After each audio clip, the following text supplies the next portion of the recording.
Hello everybody, welcome into another lesson. So today we are going to talk about the cross product of two vectors. Now to start with, the cross product definitely does not equal the dot product. When we talked about the dot product in yesterday's lesson, the dot product of two vectors always gives you a scalar or a constant. Well, the cross product of two vectors will always give you another vector. And it's worth noting that the cross product is not defined for a two-dimensional vector, but it is defined for a three-dimensional vector. So here you have your respective vectors u and v, and notice I have them in linear combination form. We really need to get used to the linear combination form. It's the same thing as component form, only we're writing it as a linear combination, but you have their respective vector components. Well, to find the cross product of a vector, it only works if you use this in linear combination form, because to find the cross product, it's going to be a 3 by 3 determinant of I, j, k, u sub 1, u sub 2, u sub 3, v sub 1, v sub 2, v sub 3. So the first row of your 3 by 3 determinant is going to be I, j, and k, which are your various vector components. Your second row is going to be the components of your first vector, and the third row are the components of your second vector. So you're just going to evaluate a 3 by 3 determinant, and then here I have it worked out where you get the final result of doing that determinant. So yes, even matrices and determinants are coming up into this. Now, the cross product of a vector is always orthogonal to the two vectors that you took the cross product of. So the cross product vector of u and v is always orthogonal to both vector u and to vector v. And again, orthogonal is another term for perpendicular. It's just in the vector realm we call it orthogonal instead. Now, if your cross product equals the zero vector, or just 0, that means that vector u is parallel to vector v. I know when we talked about the dot product, if the dot product equaled 0, they were perpendicular. Well, if your cross product equals 0, they're parallel. So that's kind of a flip around.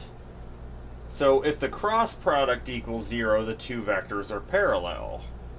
Alright, so we're going to do a couple of examples here where we do a cross product, and then I'm going to show you that the cross product is in fact perpendicular to the original two vectors. So let's go ahead and do that.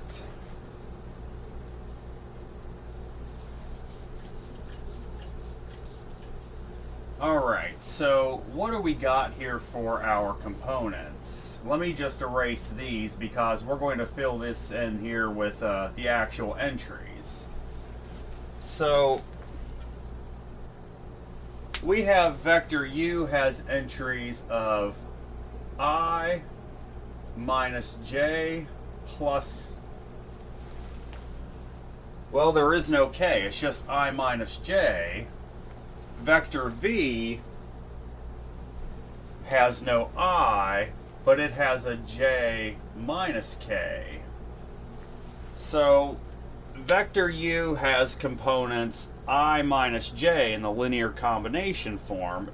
Vector v is j minus k.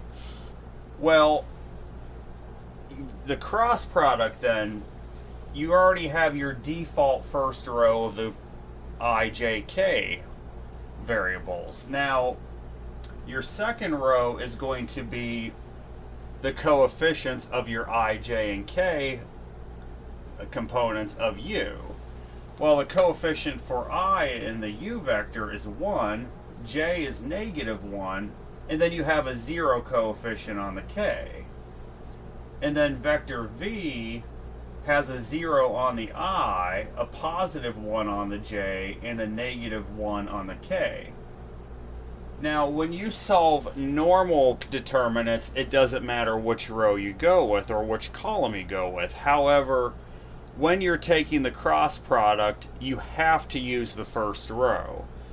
Because if you don't, what's going to end up happening is you won't have any I, J, or K variables, or any I, J, or K members of your linear combination. So you must use the first row only.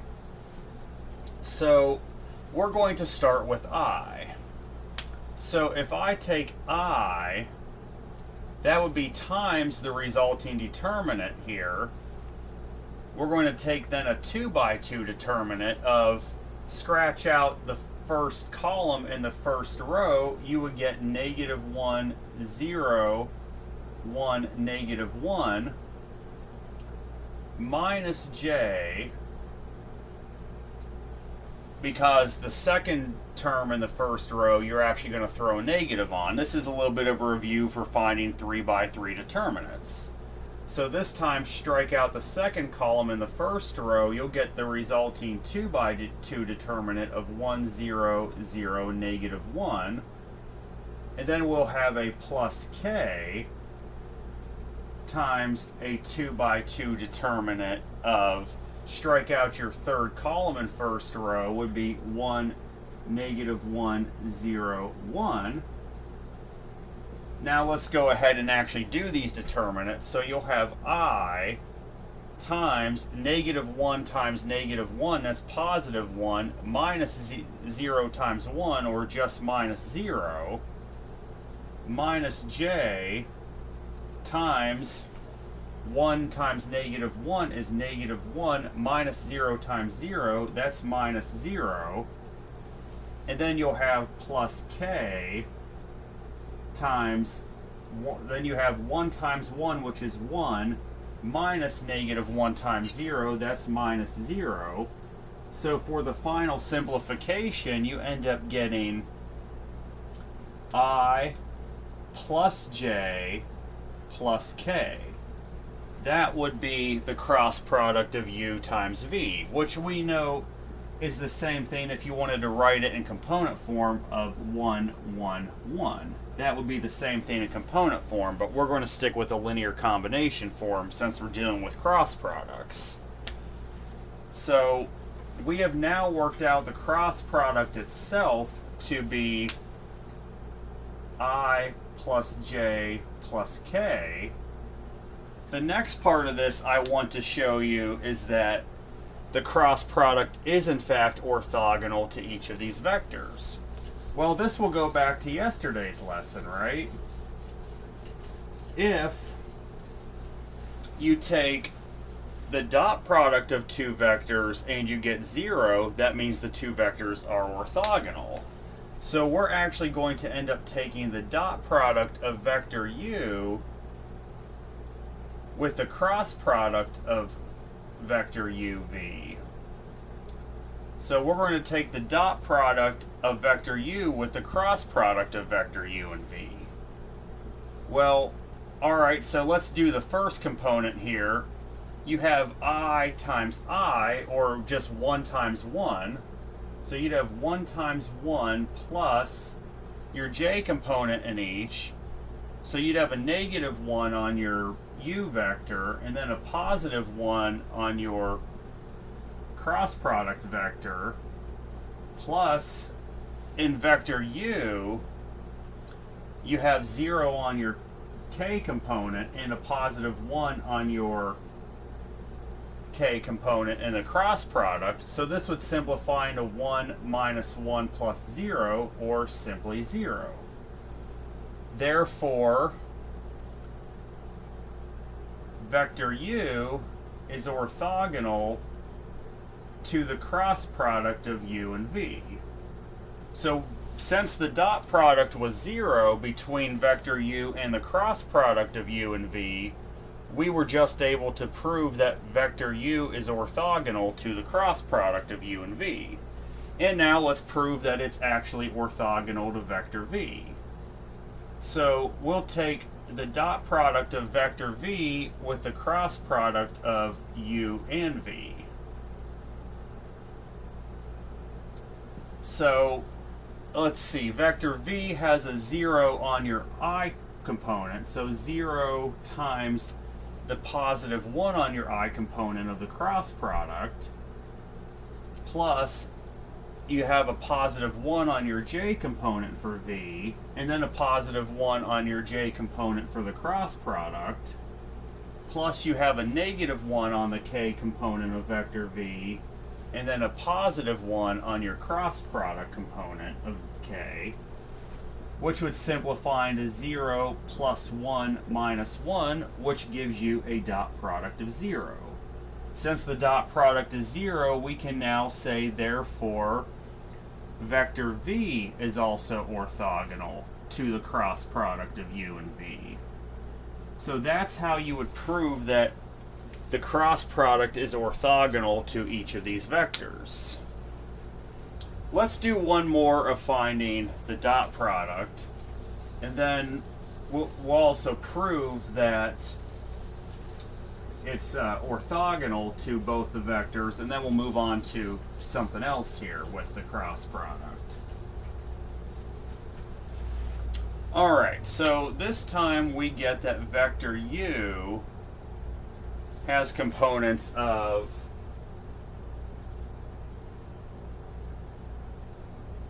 let's see, so we have 2i minus 3j plus k for vector u.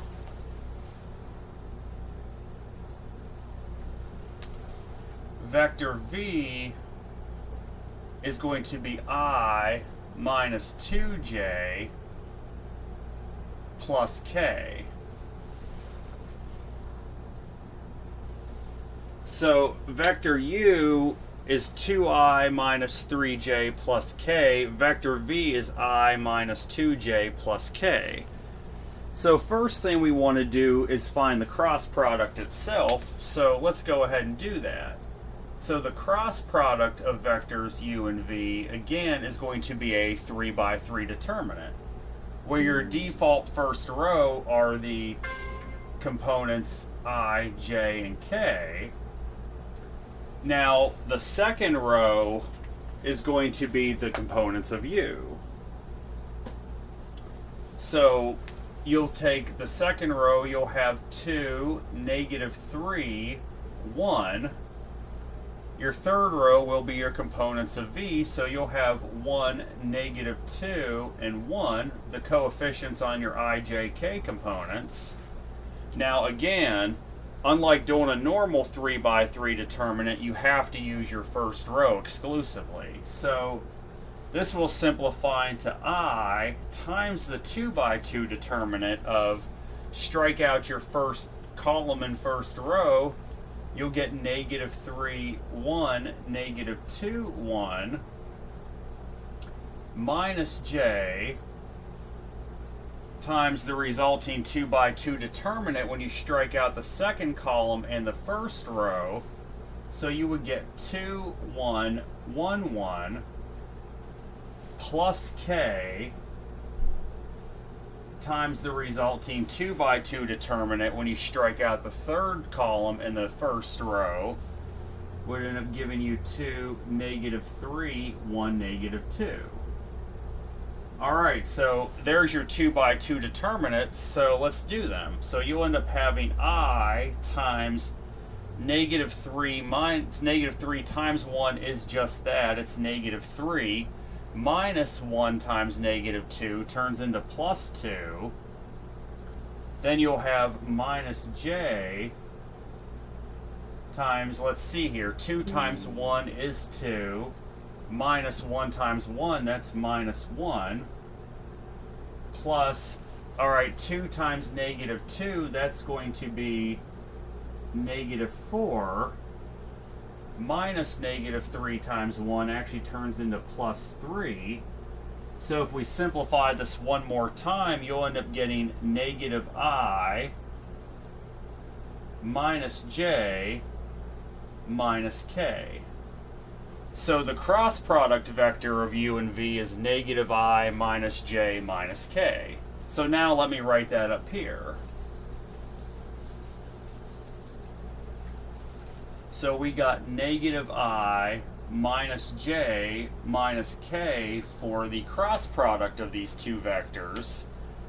So now that we found the cross product, let's go ahead and prove that that cross product is in fact orthogonal to both vectors u and v.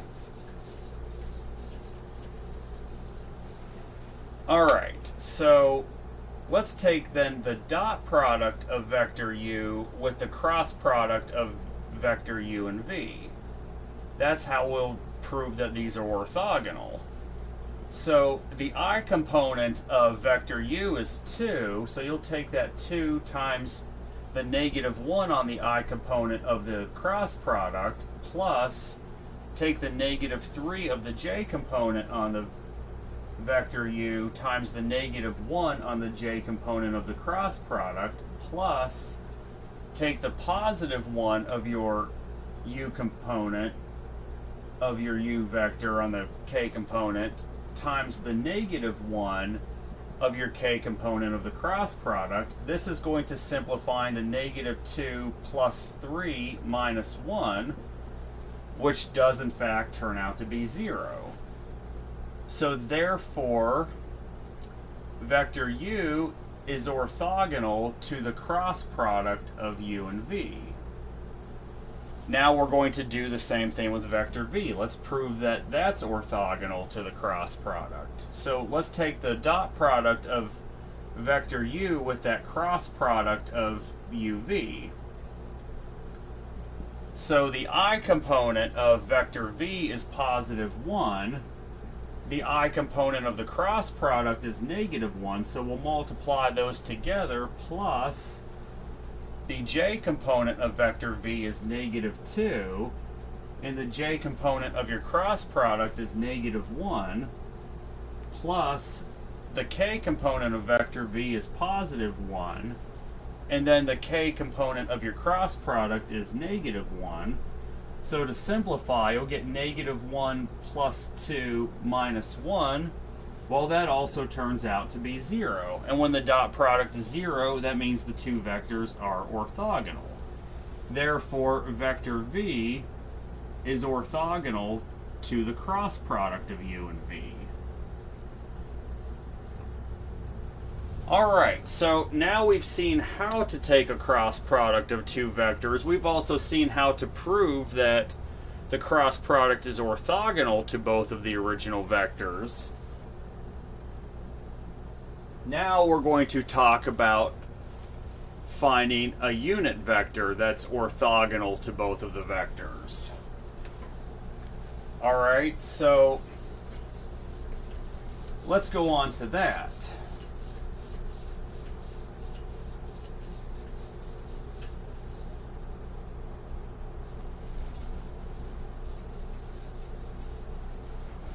So you're often going to have a problem that reads, find the unit vector. Now let's change this a bit here. All right, find the unit vector orthogonal to both u and v. So we're going to find a unit vector that's orthogonal to both vectors u and v. Well, we know that the cross product of vectors u and v is already orthogonal. Now this is going to be a bit of a review from yesterday. To find, let's say in general, we'll just say w would be the unit vector, right? We'll use w. Well, to find the unit vector, that's going to be 1 divided by the magnitude of that vector v, which is your original vector, times vector v itself. That's how you would find the unit vector for one vector. Well, when you're dealing with a cross product, let's say I want to call vector W this time my unit vector for the vector that is orthogonal to both vectors u and v. Well, what does that mean to find the unit vector that's orthogonal to both vectors u and v? That's going to be 1 divided by the magnitude of your cross product, because remember, the cross product itself is a vector, so I'm going to take 1 divided by the cross product, 1 divided by the magnitude of the cross product times that cross product vector itself. That's how I would find a unit vector that's orthogonal to both vectors u and v, because the cross product is already orthogonal to those vectors. Unit vector means you're simply dividing by the magnitude of that that cross product. That's all that means. So you're going to find your cross product, and then you're going to find the magnitude of said cross product, and then you're going to take your cross product and divide by its magnitude. So let's do a couple of examples of that. Alright, so let's see here. We have vector u has components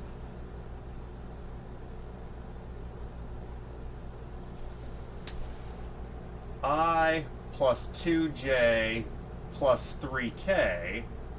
So we have I plus 2j plus 3k. Vector v has components of 2i minus 3j. Whoops. Help if I put the right letter. So vector v has components of 2i minus 3j. So here's your 2 original vectors u and v. Well, if you want to find a unit vector orthogonal to both those vectors, first thing you want to do when you're solving these type of problems, forget the word unit. Temporarily pretend the word unit isn't there. Then it would read, find the vector orthogonal to both of these vectors. Well, the vector that's orthogonal is the cross product. So we're going to now go ahead and evaluate the cross product of these two vectors. So let's set up our determinant.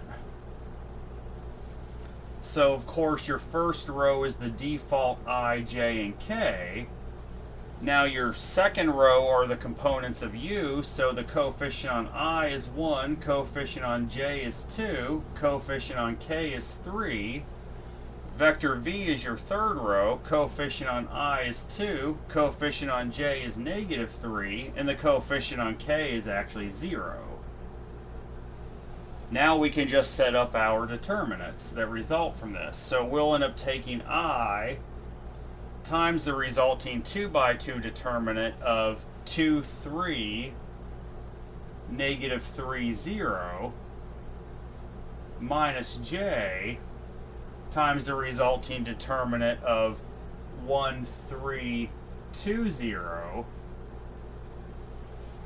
plus k times the resulting determinant of 1, 2, 2, negative 3. Alright, so let's simplify this here. Let's evaluate those determinants. You'll have I times, 2 times 0 is 0, minus 3 times negative 3, that's actually plus 9,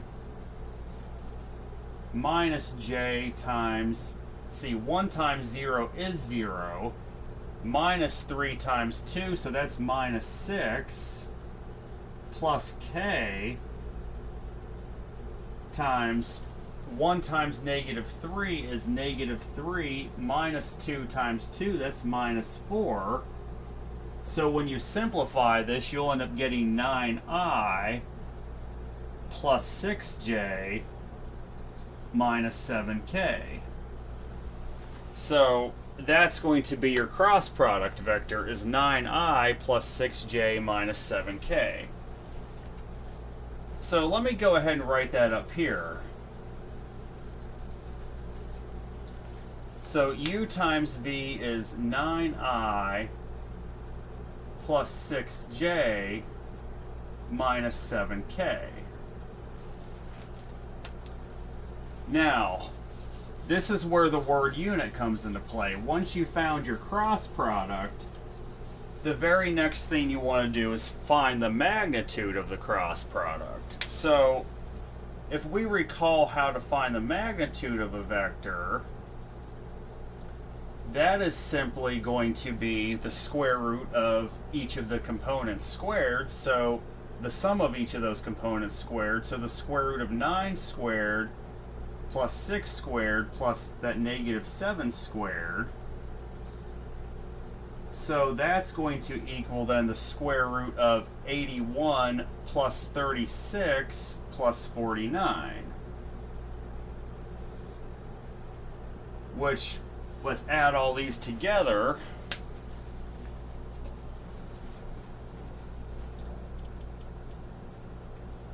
Let me bring up my calculator here. Alright, 81 plus 36 plus 49 gives me 166 for my square root. And the bad part is I don't think it simplifies very nicely.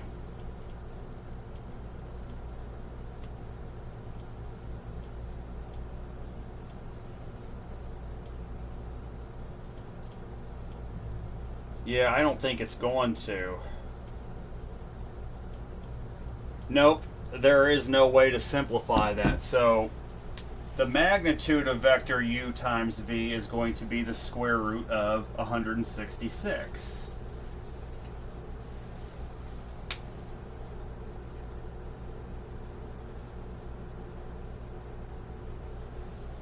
Alright, so now to find the unit vector of that cross product, that would satisfy then find the unit vector orthogonal to both u and v when you find the unit vector of your cross product. So we'll call that vector w is going to equal 1 divided by the magnitude of u times the magnitude of the cross product of u and v, so 1 over the square root of 166 times that cross product vector itself, which would be 9I plus 6j minus 7k. So your final answer should be 9 over the square root of 166I plus 6 over the square root of 166j minus 7 over the square root of 166k. That would be the unit vector orthogonal to both vectors u and v. And how would you know if it's a unit vector? Because if you take the magnitude of your unit vector, you should always get a magnitude of 1. That's how you'll know if you got it right. Let's do one more of these, and then we're going to go on to some geometric applications. Alright, so let's see here. Let me erase all this.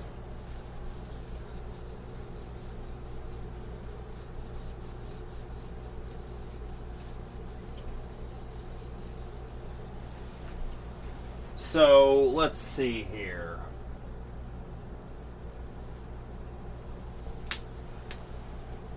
So vector u is I plus j minus k.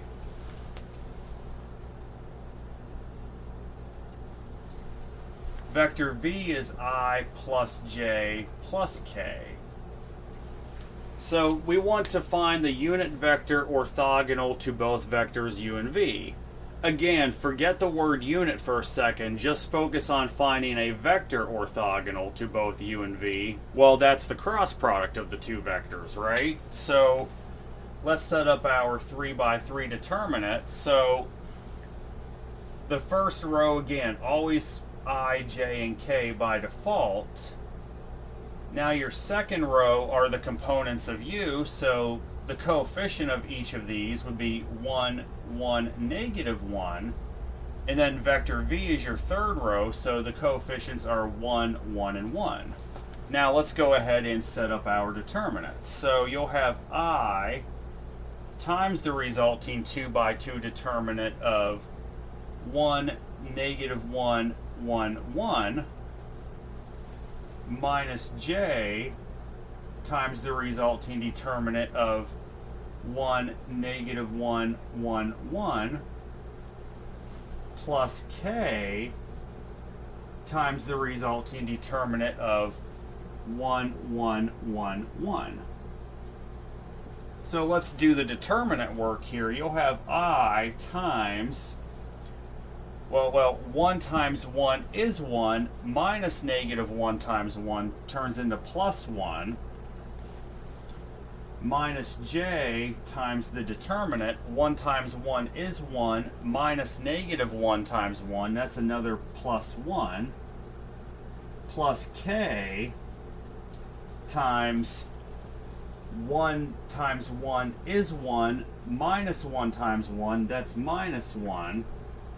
When you simplify this, you'll end up getting 2i minus 2j, and really plus a 0k. So we can just leave it as 2i minus 2j. So the k component disappears for the cross product. So the cross product of u and v is 2i minus 2j. That's going to be the vector that's orthogonal to both vectors u and v. Now to find the unit vector that's orthogonal to both of these vectors, you'll just take the unit vector of the cross product. Well, the first thing we need to do that is to find the magnitude of the cross product. So let's do just that. Find your magnitude of the cross product. That's going to end up being the square root of 2 squared plus negative 2 squared, which would simplify into the square root of 4 plus 4, which is the square root of 8, which turns into the square root of 4 times 2, or 2 times the square root of 2. That would be your magnitude of this cross product. So let me write that up here. So you would end up getting the magnitude of the cross product is 2 times the square root of 2. Now that we know the magnitude, we can find the unit vector, because the unit vector is simply none other than the cross product itself, that 2i minus 2j, over the magnitude of that cross product,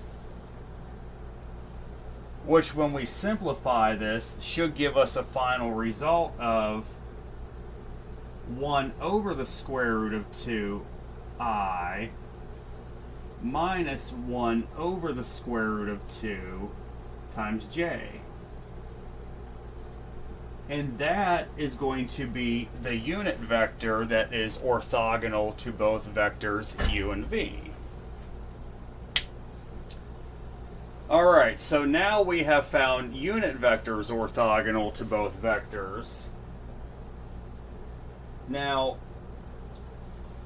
we also can talk about finding the area of parallelograms.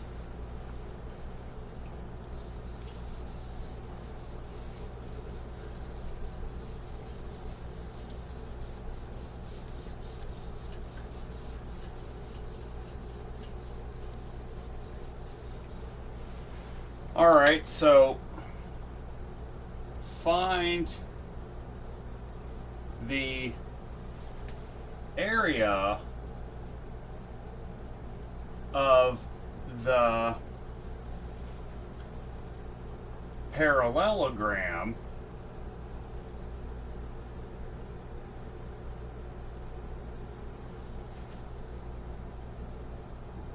with adjacent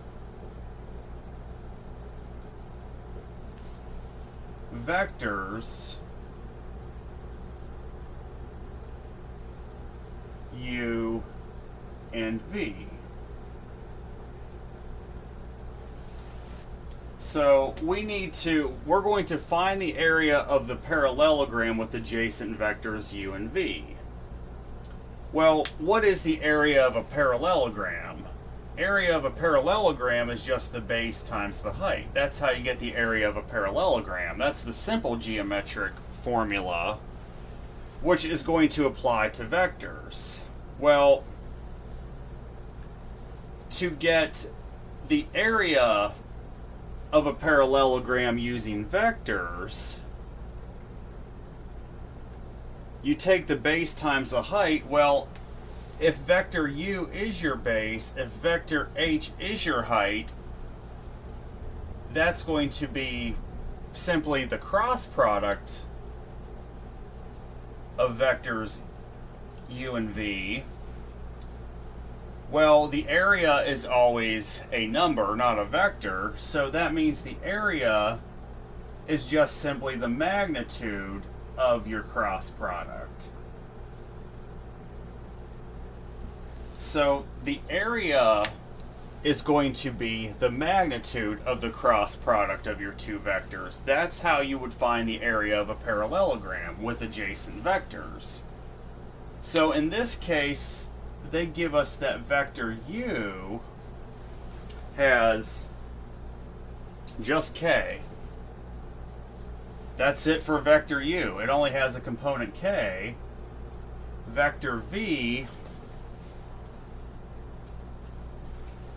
has components of I plus k.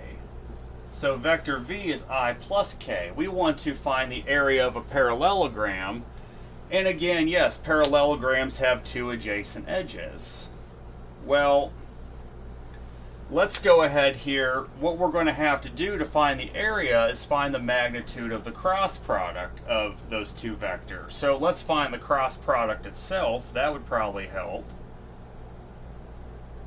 So the cross product of vectors u and v, go ahead, set up your determinant, I, j, k. And then the components of u would be 0, 0, 1. The components of v would be 1, 0, 1. All right, so there's your 3 by 3 determinant. Now, let's set up our 2 by 2. So this would be I times the resulting determinant of 0, 1, 0, 1 minus j times the resulting determinant of 0, 1, 1, 1 plus k times the resulting determinant of 0, 0, 1, 0. Let's do the determinant work and see what we get. You would end up having I times, well, 0 times 1 is in fact 0, minus 1 times 0, that's just minus 0, minus j times, let's see, 0 times 1 is 0, minus 1 times 1, that's minus 1, plus k times, let's see, 0 times 0 is 0, minus 0 times 1, that's minus 0. Simplify all these, you'll have 0 on the I, negative j times negative 1 would give you just j, and then 0 minus 0, 0 times k, you just get 0 for k. So are you ready for this? Your cross product is just j. So you finally get a y variable, you finally get a y component, which would be j.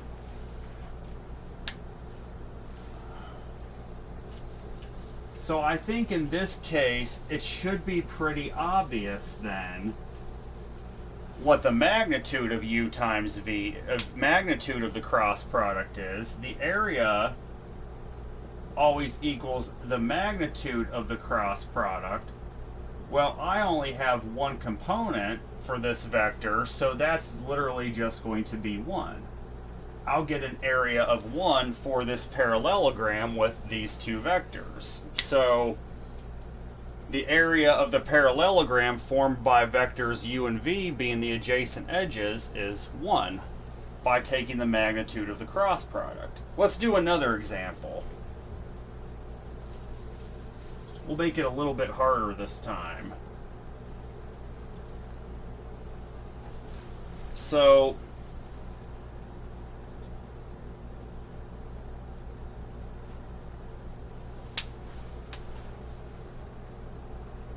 vector u is negative 2I plus 3j plus 2k. Vector v is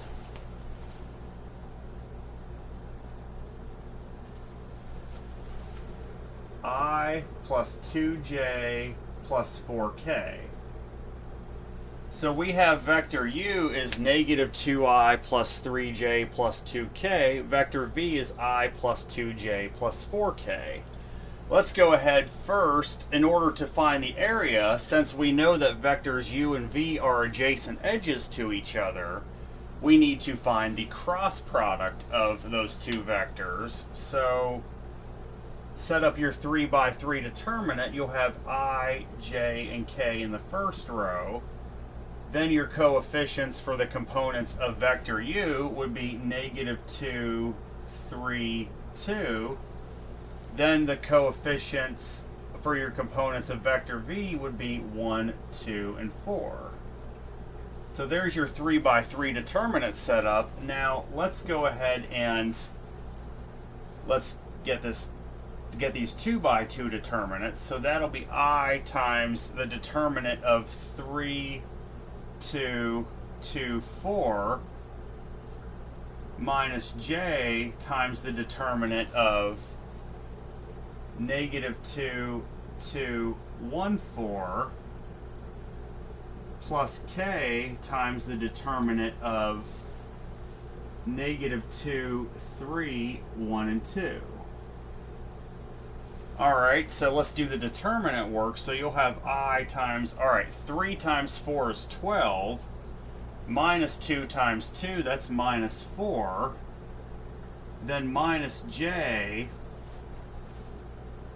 times, let's see, negative 2 times 4 is negative 8. So you'd have negative 8 minus 2 times 1, well that's minus 2, plus k.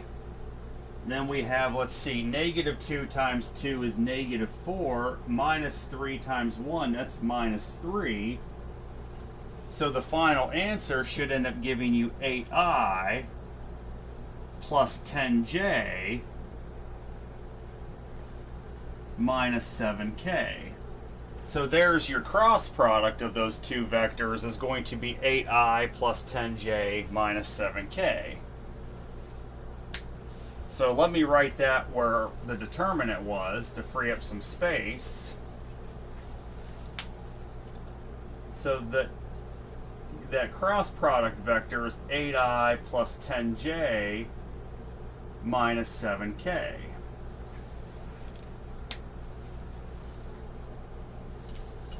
And then last but not least, in order to find the area of the parallelogram, we need to take the magnitude of the cross product. So the area equals the magnitude of the cross product vector. So that's going to equal the square root of that 8 squared plus 10 squared plus the negative 7 squared. So that's going to equal the square root of 64 plus 100 plus 49, which would end up giving you the square root of, let's see what the sum of all that is.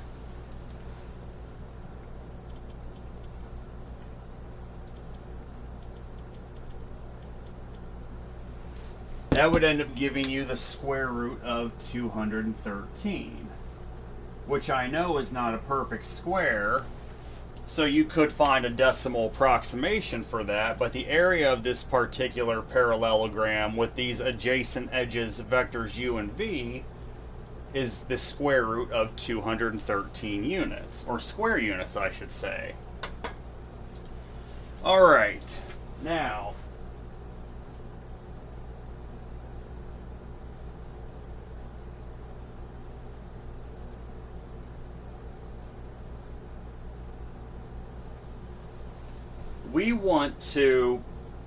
we're going to be given a couple quadrilaterals. We want to verify that they're parallelograms. We want to also then, if they are parallelograms, which they're going to be, but we're going to verify they're parallelograms, we're going to find the area, and then we're going to determine if those parallelograms are rectangles. So this part will actually involve some graphing, which I think you might like. There's only 2 exercises for this part.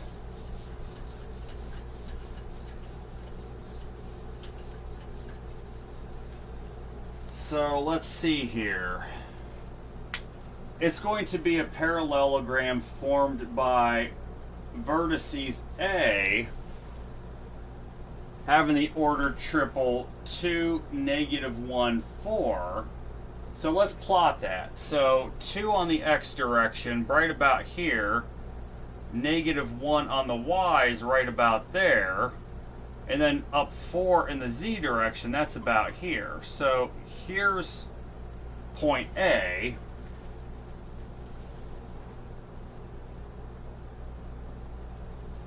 Point B has the order triple 3, 1, 2.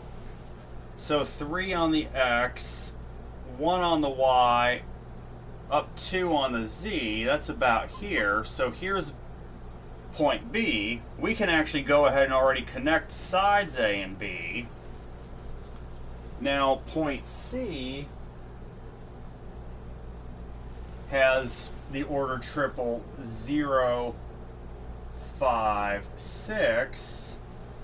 So 0 on the x, 5 on the y, 6 on the z. That's about up here. So there's point C. We'll go ahead and connect point C together with point B. And then we have a point D, of course. D has the order triple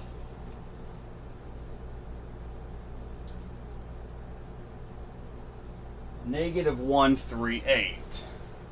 -1, 3, and 8.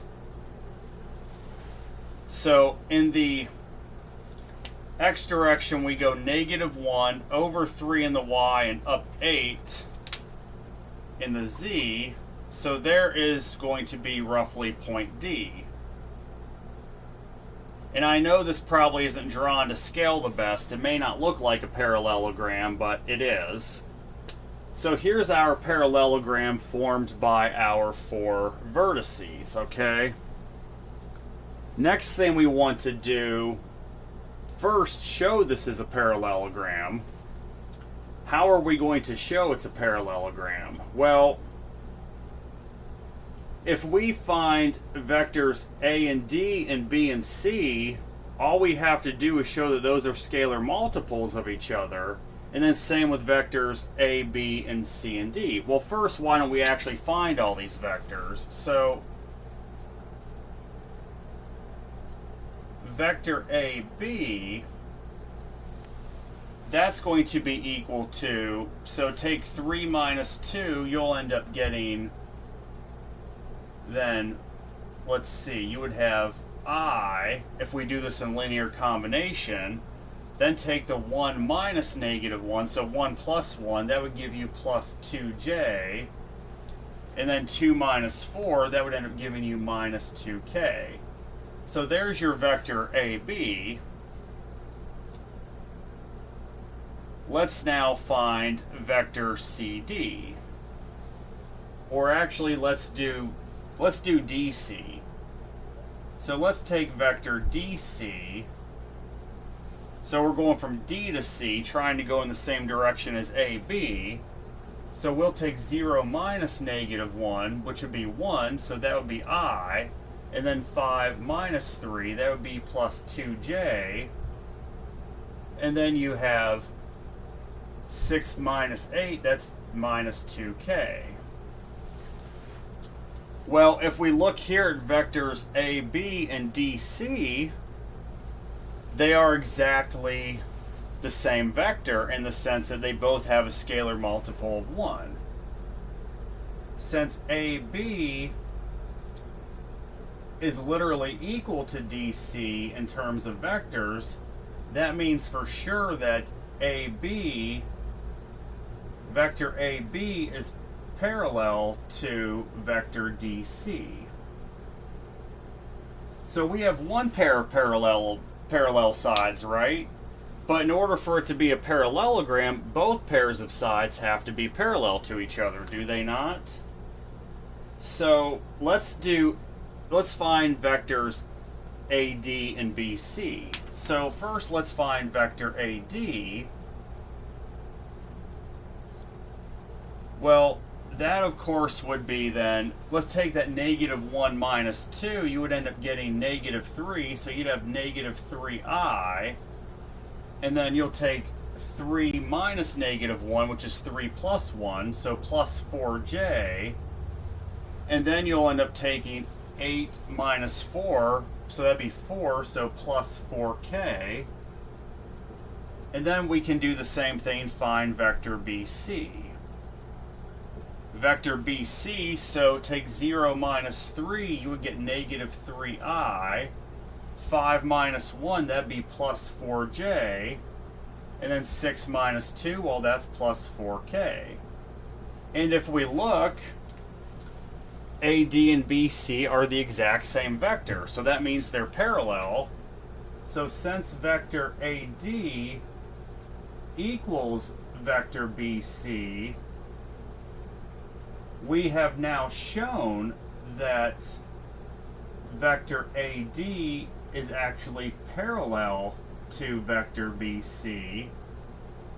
And since we have shown that both pairs of opposite sides, being those vectors, are parallel to each other, we can therefore say, therefore, ABCD is a, and if you want to abbreviate it, remember from geometry we did a very small little parallelogram symbol.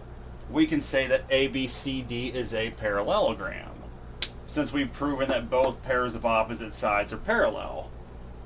Now, the next thing we want to do, of course, is find its area. That's actually not so bad. Finding the area, as we recall, was not that bad at all. Well, all you need to do in order to do that, to find the area, is take the cross product of two adjacent edges and find the magnitude of that cross product. You have the area. So why don't we pick AB and BC? We'll simplify this down to vectors A, B, and BC. I'm going to rewrite BC up here because there's a third question to this. We don't need all four vectors anymore. We just simply need two of the vectors.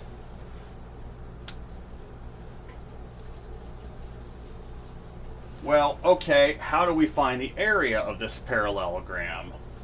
Again, start out by taking the cross product of those two vectors. Since AB is an adjacent edge to BC, we'll take the cross product, and then once we find the cross product, we'll take the magnitude of the cross product. We'll get the area.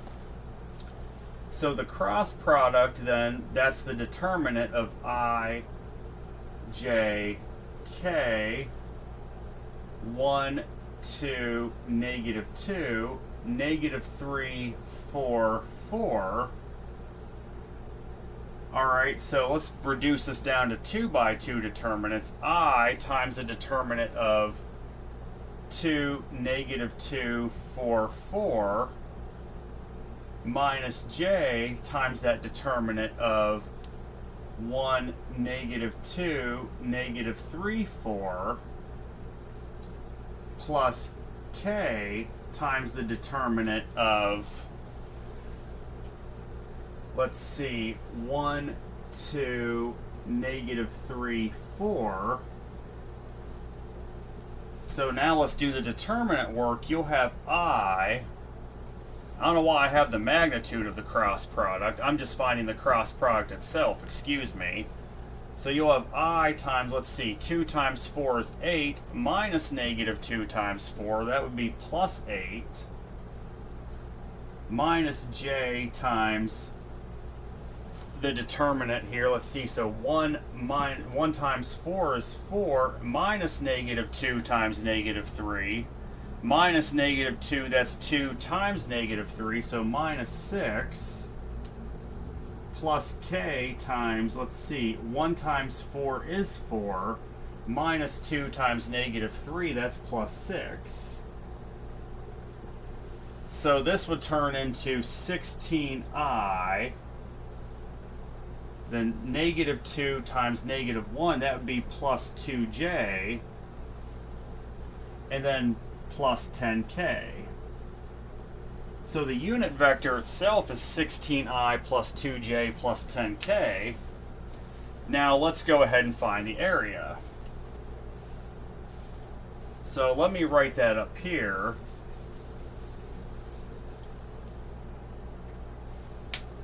What the cross product itself is 16i plus 2j plus 10k.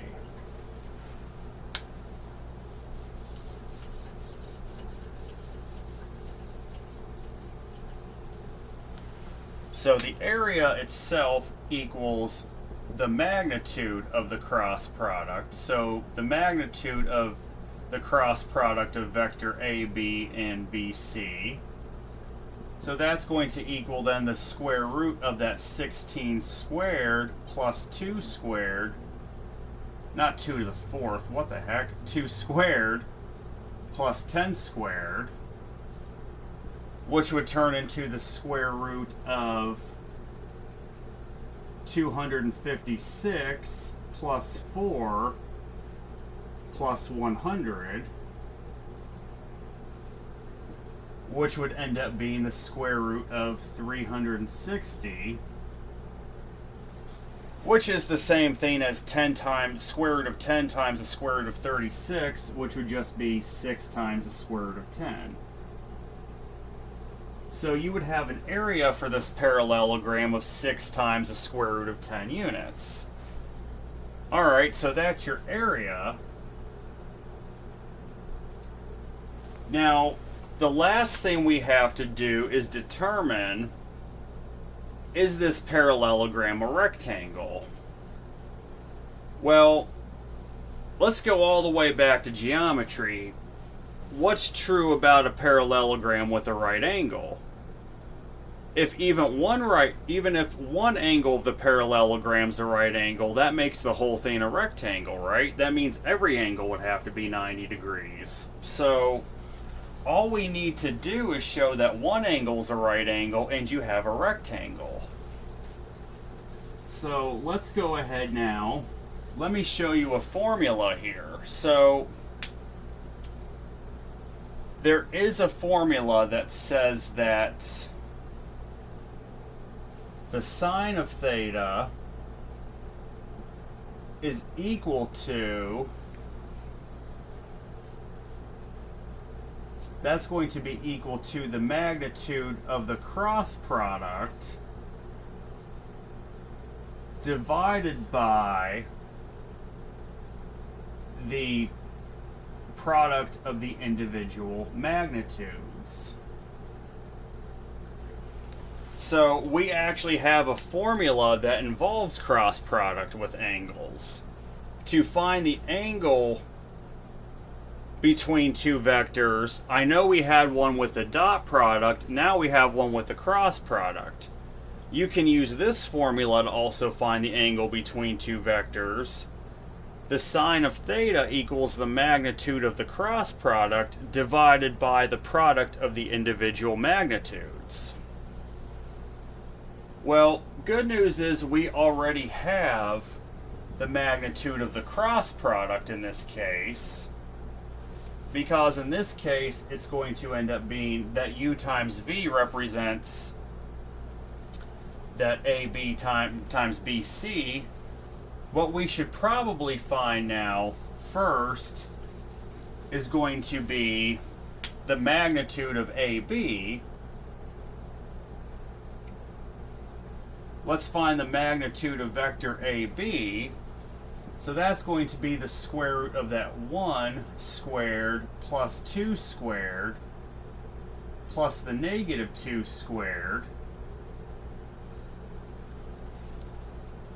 which is going to equal the square root of 1 plus 4, which is the square root of 9, which is exactly 3. So the magnitude of vector AB turns out to be 3.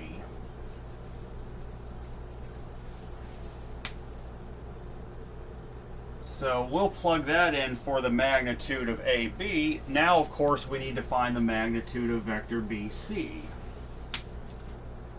Let me write that up here because I'm going to write the final value of it up here for the magnitude of vector BC. So let's find the magnitude of vector BC.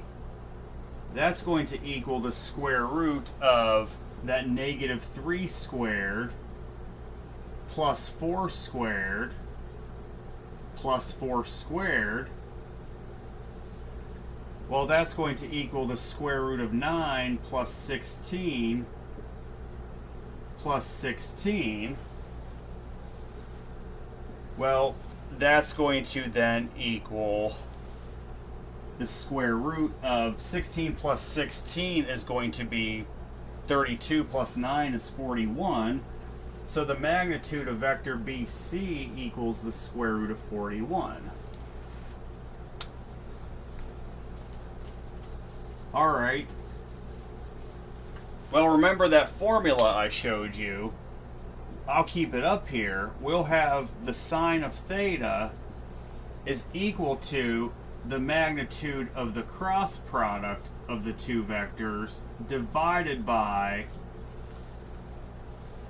the product of the individual magnitudes of the two vectors. In this case, that's going to be the magnitude of the cross product of vectors AB and BC divided by the product of the magnitude of the individual vectors,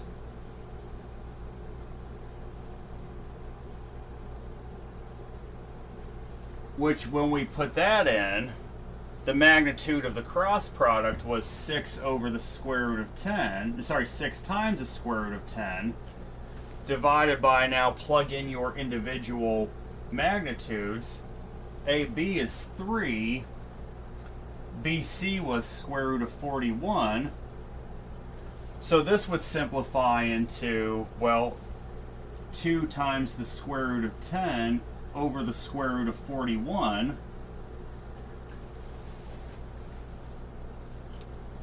So this would actually then turn into the sine of theta equals that. So the sine of theta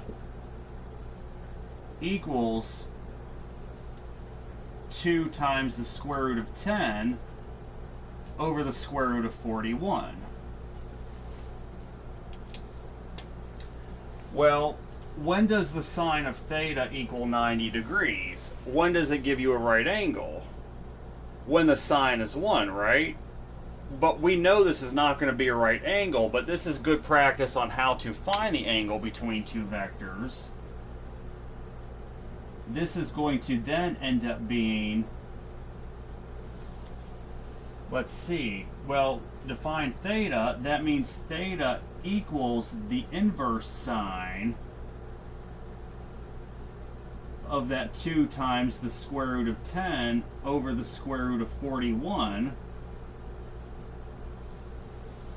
So we should be able to get a final answer for theta, which I'll just write over here. I know I'm running out of room, forgive me.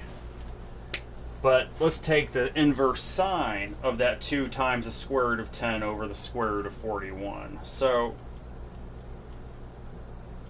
2 times the square root of 10, all that divided by 41, square root of 41. Now take the inverse sine of that answer you get an angle of approximately 81 degrees. So it's not quite a right angle. It's just shy of being a right angle. But since it's not a right angle, that means since angle ABC is not a right angle, it's an 81 degree angle. That means, unfortunately, this is not a rectangle. So you can also use this formula to find the angle between two vectors of the magnitude of the cross product of the two vectors divided by the product of the individual magnitudes of the two vectors. The sine of theta equals that, and then you'll just take an inverse sine in the end once you plug those in, and you'll get your angle. Alright, so that's it for this lesson. Next lesson we're going to talk about something called the scalar triple product, which is also really neat too. It combines the dot product and the cross product together, which is actually something really cool. So I hope everybody has a great day. Take care.